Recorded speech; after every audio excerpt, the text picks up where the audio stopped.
പ്രായത്തെ വെല്ലുന്ന heroism. Social media പ്രൊഫൈലുകളിൽ ഇങ്ങനെയുള്ള വലിയ ഡയലോഗുകൾ കാണുമ്പോൾ ആവേശഭരിതരാകുന്ന ഒരു തലമുറ ഇവിടെയുണ്ട്. എന്നാൽ ഇന്ന് ആ ഹീറോ എവിടെയാണ്? ഉത്തരം ലളിതമാണ്: പരലോകത്ത് പടമായി.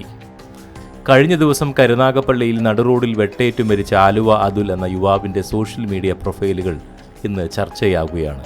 ആ പ്രൊഫൈലിൽ കാണുന്ന മാസ് എൻട്രികളും വെല്ലുവിളികളും അടിമപ്പെടാത്തവൻ എന്ന ഭാവമൊക്കെ വെറും നിമിഷങ്ങൾക്കുള്ളിൽ ഒരു വാളിൻ്റെ തുമ്പിൽ അവസാനിച്ചു.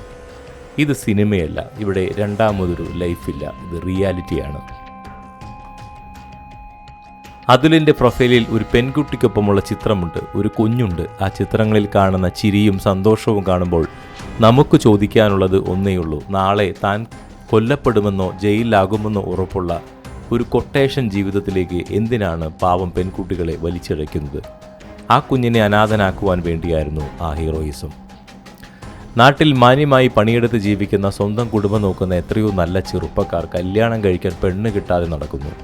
എന്നാൽ വിരോധാഭാസമെന്ന് പറയട്ടെ, ക്രിമിനലുകൾക്കും ഗുണ്ടകൾക്കും പിന്നാലെ പോകാൻ ഇവിടെ പെൺകുട്ടികളുണ്ട്. ആ ബാഡ് ബോയ് ഇമേജിൽ മയങ്ങിപ്പോകുന്നവർ തിരിച്ചറിയാത്ത ഒരു കാര്യമുണ്ട്: ഈ ഹീറോയിസത്തിന് അല്പായുസ് മാത്രമേ ഉള്ളൂ എന്ന്. ജാമ്യത്തിലിറങ്ങി സ്റ്റേഷനിൽ ഒപ്പിട്ട് മടങ്ങുമ്പോൾ വെറും 17 മിനിറ്റിനുള്ളിൽ അതുൽ കൊല്ലപ്പെടുന്നത്. രക്ഷപ്പെടാൻ നോക്കിയിട്ടും കാറിനുള്ളിൽ നമുക്ക് ചർച്ച ചെയ്യാമെന്ന വാക്കുകൾ അവസാനമായി ഉരുവിട്ടിട്ടും ഒന്നും സംഭവിച്ചില്ല. ആ കാറിനുള്ളിൽ കുടുങ്ങിപ്പോയ നിമിഷം തന്നെ വെട്ടാൻ വരുന്നവർക്ക് മുമ്പിൽ എന്നെ കൊല്ലരുതെന്ന് ഒരുപാട് തവണ കെഞ്ചി. ആ നിമിഷം അയാൾ തിരിച്ചറിഞ്ഞു കാണും താൻ പണ്ട് വെട്ടിവീഴ്ത്തിയവരുടെ വേദന. താൻ വെല്ലുവിളിച്ചവരെ ഇന്ന് പുറത്ത് സുഖമായിരിക്കുമ്പോൾ തന്നെ വിശ്വസിച്ച് കൂടെ വന്ന ആ പെണ്ണും കുഞ്ഞും ഇന്ന് അനാഥമായിരിക്കുന്നു. കുറച്ച് നാളുകൾക്ക് മുമ്പ് ഒരു അമ്മയുടെ നിലവിളി നമ്മൾ കേട്ടതാണ്. ജിം സന്തോഷ് എന്ന യുവാവിനെ അതിക്രൂരമായി കൊന്നതിന് ശേഷം തെളിവെടുപ്പിന് കൊണ്ടുവരുമ്പോൾ ഒരു കൂസലുമില്ലാതെ ആളുകളുടെ മുഖത്ത് നോക്കി ചിരിച്ചതൊന്നും ജനം മറന്നിട്ടില്ല.